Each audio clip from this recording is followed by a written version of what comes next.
Assalamualaikum warahmatullahi wabarakatuh. Perkenalkan, nama kami Epi Mardian, gelar Datuk Paduka Mojokayo, adalah wali negari dari negari Stungu. Nah, negari Stungu adalah salah satu dari 6 negari di Kecamatan Salimpaung. Negari ini tidak terlalu besar, tidak juga terlalu kecil. Terletak di lereng bukit dan di kaki gunung, dengan sawahnya yang berjenjang-jenjang, bandar irigasi lereng turut bukit.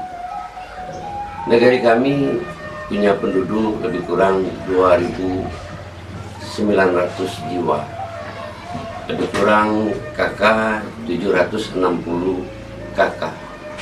Dari 760 KK itu bersekitar 60-65% dari masyarakat itu hidup dengan mata pencarian sebagai petani. Nah, kalau dulu negari Stungu itu termasuk salah satu negari tertinggal.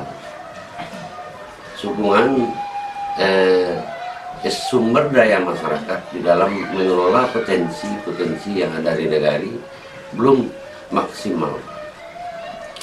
Alhamdulillah, pada beberapa tahun terakhir ini itu negari Stungu sudah mulai melangkah ke depan dengan UP2K atau PKK melalui UP2K-nya, usaha peningkatan pendapatan keluarga.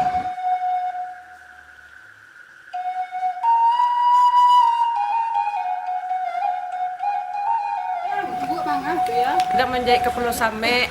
Dia menjahit bersama-sama lah kita. Jadi kelah.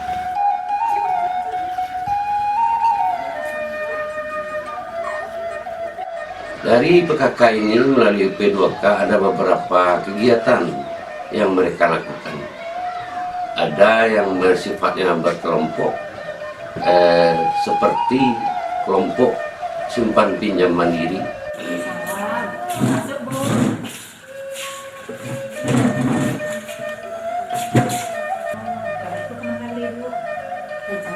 Rencana kamu lagi, tapi mudah nggak tuh? Misalnya itu aku rencana kamu buat keripik dari budi yang bahan bakunya, tapi bisa ada di negara kamu kan tuh. Seandainya ibu macet dalam pengembalian pinjaman, itu yang akan menjamin hutang ibu adalah penjamin.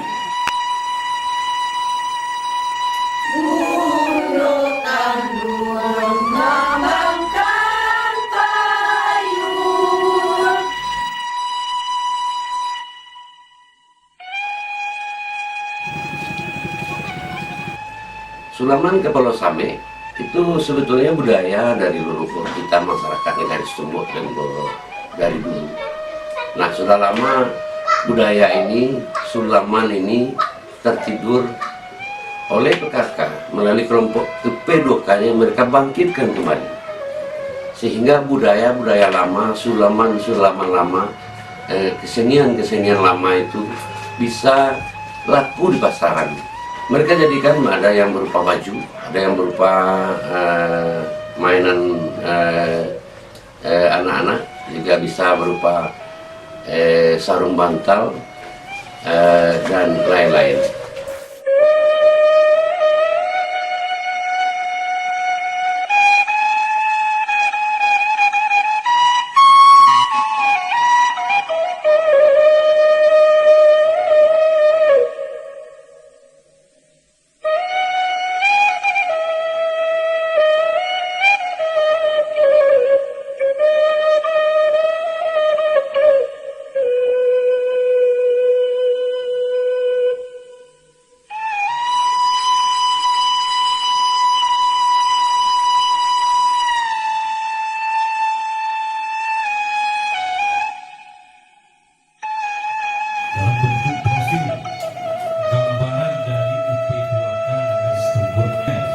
usaha peningkatan pendapatan keluarga. UP 2 KPKK ini dapat kita sempurnakan untuk segera segera disampaikan ke tim dari pemerintah Provinsi Sumatera Barat.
Kemudian untuk pengelolaan hasil pertanian, kelompok Berkat Yakin itu mereka telah mengelola hasil pertanian dari, kalau selama ini masyarakat menjual hasil pertanian itu secara mentah, sekarang oleh kelompok itu telah diolah jadi berbagai makanan kecil. Alhamdulillah sampai saat ini itu mereka sudah berhasil memasarkan, ada yang melalui supermarket, ada yang melalui toko-toko grosir di pasar Batu Sanggan, Bukit Tinggi, dan lain-lain.